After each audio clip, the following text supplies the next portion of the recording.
Hello प्यारे भाइयों और बहनों, आपका महर टीचिंग में स्वागत है। मैं कॉलेज व्याख्याता पेपर थर्ड असिस्टेंट प्रोफेसर की कल विज्ञप्ति आई है। तो राजस्थान का सामान्य अध्ययन है ना, उसका सारा सिलेबस लिखा है, जो इतिहास का लिखा है ना।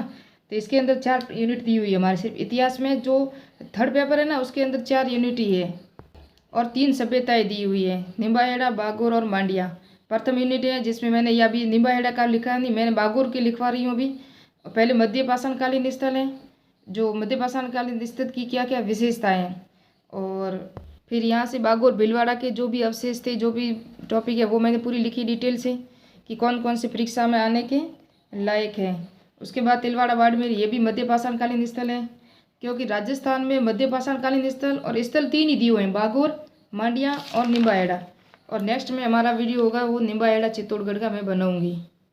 अब राजस्थान अध्ययन का जो पेपर है ना, उसको टुकड़ों में बांट लिए। पहले हिस्ट्री का अलग सिलेबस लिखे, फिर इकोनॉमी का अलग लिखे। मैंने इकोनॉमी का भी अलग लिखा है, ये देख सकते हो। ये राजस्थान की अर्थव्यवस्था की विशेषताएं, व्यवसाय वितरण, राज्य घरेलू उत्पाद की संरचना, प्रमुख क्षेत्रीय मुद्दे, जिसके अंदर कृषि है, पशुधन है, औद्योगिक दृष्टिकोण है, जो भी पूरा लिखा है ना, ये पूरा सिलेबस है ना, वो इकोनॉमी का सिलेबस है। जो राजस्थान अध्ययन हमारा थर्ड पेपर है ना, उसका ये सब पूरा देख सकते हो।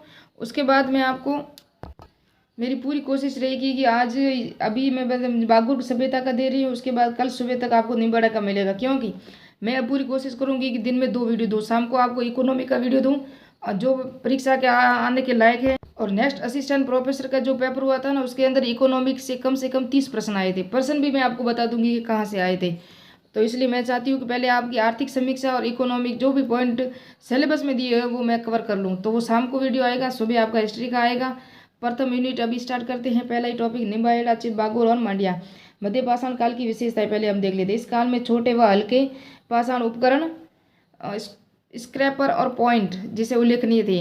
और छोटे पाषाण उपकरण के कारण इस काल को लघु सूक्ष्म संस्कृति या माइक्रोलिथ कल्चर भी कहा जाता है। स्क्रैपर कैसा होता था? ये 3 से 10 सेंटीमीटर लंबा आयताकार उपकरण, जिसके 1 या 2 किनारे धारदार होते थे और एक सिरा पकड़ने के काम आता था। फिर है पॉइंट, यह स्क्रैप की तरह ही त्रिभुजाकार होता था, स्क्रैपर की तरह, जिसे लोक या अस्त्रग्राह भी कहा जाता है।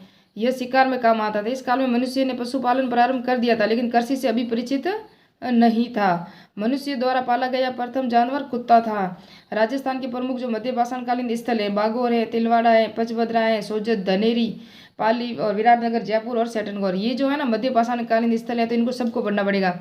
सोजत, धनेरी, बागोर। और ये प्रश्न अभी आया था 2021 का पेपर में, मैं दिखा दूंगी अभी। इस काल के उपकरण लूनी व उसकी सहायक नदियां और बेडच उसकी नदी घाटी क्षेत्र में प्राप्त हुए। 2 नदियों से ही प्राप्त हुए राजस्थान में। हाँ, राजस्थान की दृष्टि से, जबकि भारत में तो आदमगढ़ वगैरह काफी जगह से मिले। बागोर, भीलवाड़ा जिले की कोठारी नदी के किनारे इस स्थल का उत्खनन 1967-68 में वीरेंद्र नाथ मिश्र और LS लेसन ने किया था। ये जर्मनी के थे, ने करवाया था। सबसे प्राचीन सभ्यता के अवशेष बागोर से ही प्राप्त हुए हैं। कहाँ से हुए हैं? बागोर से ही। यहाँ से 5000 ईस्वी पूर्व से 2200 ईस्वी पूर्व तक के काल के आवासीय साक्ष्य प्राप्त हुए। क्या हुए हैं? आवासीय साक्ष्य प्राप्त हुए हैं।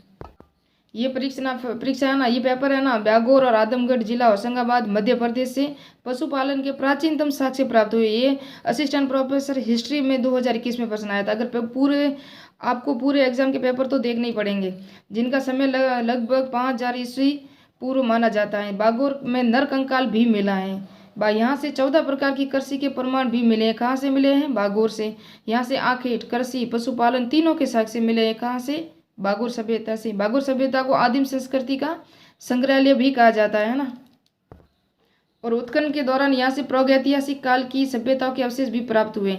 यहाँ से मृत शरीर के घरों को गाड़ना तथा उनके बर्तन, खाद्य पदार्थ, उपकरण के रखने के अवशेष भी प्राप्त हुए हैं। कहाँ से? बागोर से। अब बढ़ते हैं तिलवाड़ा बाड़मेर। लूनी नदी के किनारे स्थित यह स्थल मध्य पाषाणकालीन संस्कृति से प्राप्त हुए हैं। यहाँ से मुख्य अग्निकुंड और गोलाकार झोपड़ियाँ प्राप्त हुए के अवशेष मिले। क्या? अग्निकुंड और गोलाकार झोपड़े के अवशेष कहाँ से मिले हैं? तिलवाड़ा बाड़मेर से। इस सभ्यता का काल 500 ईसा पूर्व से 200 ईसा पूर्व तक माना जाता है। किसका? तिलवाड़ा और बाड़मेर। तिलवाड़ा है ना जो बाड़मेर में। पुरातात्विक स्थल रेतीले टीले रूप में महासतिया के रूप में 6000 ईस्वी पूर्व 200 तक माना जाता है। और उसके बाद तांबे के उपकरण और बूचड़ खाने के अवशेष भी यहाँ मिले हैं। कहाँ मिले हैं? और ये जो मिले हैं ना, ये सब मैं वापस उसकी बागुर सभ्यता की बता रही हूँ। तिलवाड़ा बाड़मेर का तो इतना ही था। फिर ताम्र पाषाण कालीन, मध्य पाषाण कालीन, लोहयुगीन सभ्यता के अवशेष, जंगली और पालतू जानवरों की अस्थियां ना वो भी प्राप्त हुई हैं। ये सब बागुर सभ्यता से प्राप्त हुई है।